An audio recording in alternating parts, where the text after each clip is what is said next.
Praise the Lord.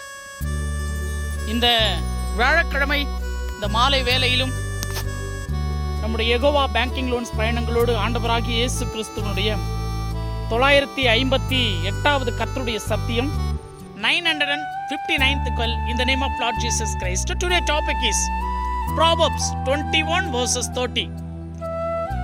There is no wisdom, there is no counseling, there is no wit. கர்த்தருக்கு விரோதமான ஞானமும் இல்லை, அறிவும் இல்லை, புத்தியும் இல்லை, ஆலோசனையும் இல்லை.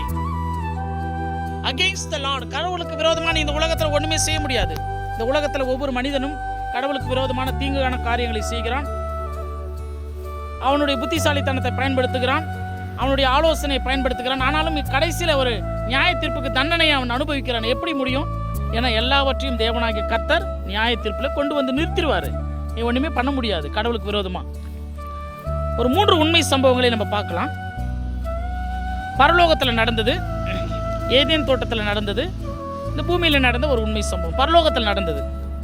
தேவதூதன், தேவனால் படைக்கப்பட்ட தேவதூதன், அவன்தான் லூசிபர். அவன் கடவுளோடு கூட பரலோகத்தில் வாழ்ந்தவன். அவனும் கடவுளைப் போல மாற வேண்டும் என்ற ஒரு பக்கன புத்தி அவனுக்குள்ள. கடவுளை நம்ம தொழணுமா? ஏன் நம்ம கடவுளா மாறக்கூடாதா? இந்த எண்ணம் படைத்தவனாய் அவன் உள்ளுக்குள்ளதான் வச்சிருந்தான். ஆனால் தேவனாகிய கர்த்தர் சகலத்தையும் அறிந்தவர்ல, மனிதனுடைய வாயிலே சொல் பிறவாததற்கு முன்னமே எல்லாற்றையும் தெரிந்து கொண்டவர், நம்மை படைச்சவராச்ச. அவனுடைய கேடுகெட்ட புத்தியினால் அந்த சாத்தானாக மாறின அந்த லூசிபரை பரலோகத்திலிருந்து பூமிக்கு தள்ளினார். இந்த பூமியிலே அவன் வந்துதான் அந்த உலகத்துல மனிதர்களுடைய கேடுகெட்ட செயல்களுக்கும் தவறுகளுக்கும் பாவங்களுக்கும் அவன் தான் முழுக்க முழுக்க காரணம். அவனுடைய வாழ்நாள் கொஞ்சம்.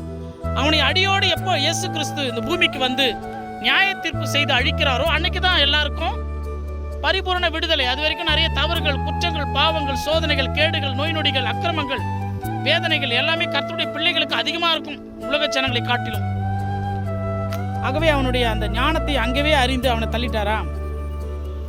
இப்போ புத்தியை பாருங்க, சாத்தானுடைய புத்தி.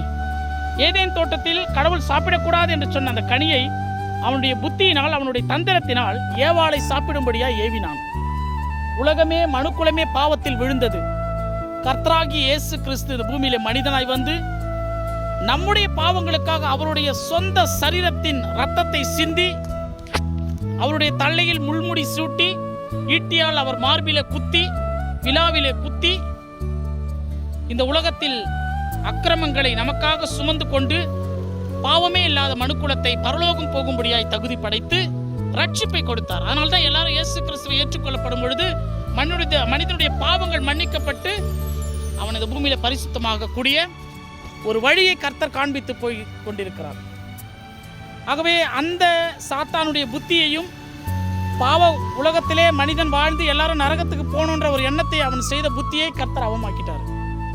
இன்னொன்று, பைபிளில் எவ்வளவோ உண்மை சம்பவங்கள், லட்சக்கணக்கான உண்மை சம்பவங்கள் இருக்குது. அதில் ஒரே ஒரு உண்மை சம்பவத்தை சொல்கிறேன். ஆமான் என்ற பெருமை பிடித்த ஒரு அதிகாரத்தில் இருந்தவன், அகாஸ்வேரு என்ற ராஜாவின் காலகட்டத்தில் வாழ்ந்தவன். இவருக்கு மொர்தெகாய் என்பவர் சரியான மரியாதை கொடுக்கலையாம், வணக்கம் வைக்கலையாம், விழுந்து வணங்கலையாம். இதை மனசில் வச்சுக்கின்னு அந்த ஆமான் அவன் கடவுள் யூத ஜனங்களையும் அழிக்கணும், இந்த மொர்தெகாயும் நம்ம ஏதாவது அதிகாரத்தை வச்சு அவனை அழிச்சிடணும்னு சொல்லிட்டு வீட்டில் ஒரு ஆமான் என்ற ஆணவம் பிடித்த அவனும் அவனுடைய மனைவி கிட்ட அந்த காரியத்தை சொல்லும்போது, சிரேஷ் ஆமானுடைய மனைவி, அவங்க ஒரு ஆலோசனை கொடுக்குறாங்க. 50 முழ தூக்கு மரத்தை செஞ்சு அதில் தூக்கி இந்த மொர்தெகாயை போட்டு சாவடிச்சிடலாம், ஏன்னா நம்ம தான் அதிகாரத்தில் இருக்கிறோமே. அப்படிப்பட்ட ஒரு ஆலோசனையை ஆமானுக்கு கொடுத்தார்கள். இறுதியில் என்ன தெரியுமாச்சு? எந்த தூக்கு மரத்தை ஆமான் மொர்தெகாய்க்கு செய்தாரோ அதே தூக்கு மரத்தில் ஆமானையே சாகடிக்கும்படியாய் கர்த்தர் அப்படி தலைகீழ எல்லாத்தையும் மாத்திட்டாரு. ஆகவே இன்றைக்கு நாம் அறிந்து கொள்ள வேண்டிய சத்தியம் என்னன்னா, தேவனுக்கு விரோதமான சில ஞானங்களில் நாம் செயல்படுவோம், ஈடுபடுவோம். தேவனுக்கு விரோதமான சில புத்திகளை நாம் இந்த உலகத்திலே பிரயோகப்படுத்துவோம். தேவனுக்கும் இந்த பூமியிலே நியாயத்திற்கும் விரோதமான சில ஆலோசனைகளை எல்லாம் செய்வோம். இதெல்லாம் செய்து கொண்டிருந்தால் நீங்கள் அறிந்து கொள்ளுங்கள், கடவுளுக்கு விரோதமாக உன்னால் ஒண்ணுமே செய்ய முடியாது.